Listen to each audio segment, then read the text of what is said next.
It's been Arctic all day, sub-zero temperatures, and the wind just enough to make things very wind chilly as the sun sets on another day. Our first alert weather day does continue. We have another one tomorrow, but let's get to the facts of what our concerns are this evening. With the clear skies and relatively light winds right now at 5 miles per hour, they're from the southwest. Temperatures are going to drop off the cliff pretty quickly here early. We're 9 below right now, feels like 20 below in the FM area. Here's a look around your area as we focus in at the big wall. While I go over here, we'll take a look. Teens below zero in Lakes Country, 9 below Fergus Falls. That's the same reading we have this hour for you in Grand Forks, and it's cold in the Devil's Lake area at 11 below zero with an air temperature of 17 below in Rugby. Factor in the winds, 5 to 15 miles per hour. And we do have wind chill values between 20 and 30 below for some areas, where as cold as 35 below up near the Rugby area. Clear skies, fairly light winds, and that means we're going to really see things change. But even more change comes tomorrow. There's a weather wiggle working its way through Saskatoon right now. South winds are going to return, and by morning, we're going to already be warming up.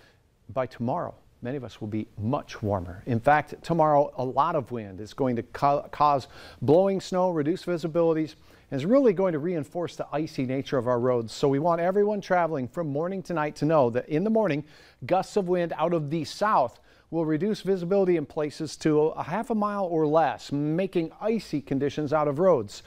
Then by noon, our wind speeds should peak, and that means we'll continue with some blowing, some drifting, and slippery road conditions. Then as we go into the night and even overnight, a fresh round of light snow will make its way through mainly northwest Minnesota. We'll still have northwesterly winds gusting over 30 miles per hour, making it tricky at times. Hour by hour details about your night tonight. Temperatures falling off the edge of the ledge here as we'll see them drop to near 20 below by the time we get to 10 o'clock. But notice the arrows here. South winds begin gusting already over 20 miles per hour. And if you watch the temperatures now as we set things into motion overnight from 10 o'clock to daybreak, we'll see temperatures rise from near 20 below to near zero.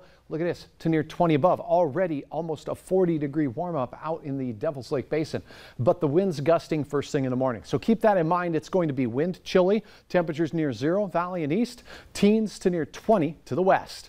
And we will have blowing and drifting snow. And in open country, you get away from the buildings and cities, it could be downright treacherous in some spots. Now, as we go through the midday hours, the wind begins to shift for our northern counties, becoming westerly, but still strong. And in fact, I think this will be the windiest time of the day for many of us, with gusts over 40 miles per hour. We'll have blowing snow, we'll have drifting snow, reduced visibilities, and some slippery travel conditions.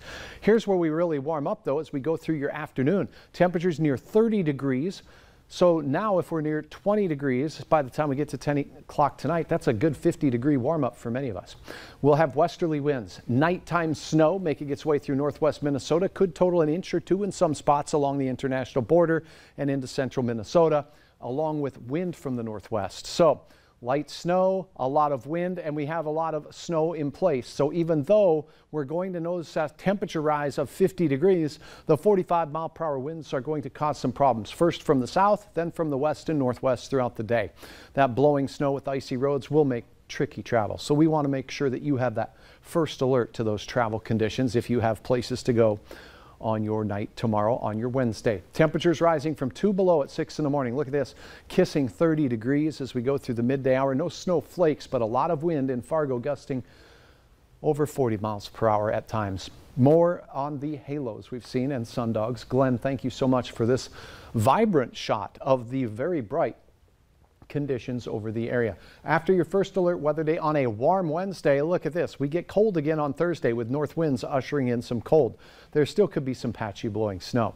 We're real cold Friday morning, but we start to see temperatures in the afternoon warm up towards 20 degrees. That's at or above average for this time of year, and a chance for some light snow, Mike, next week, but it looks fairly quiet compared to our Wednesday weather. So don't judge the book by the cover. No. 30 degrees is going to come with some challenges. Yeah, we won't get to enjoy it, really. Right. All right, thanks. Yeah.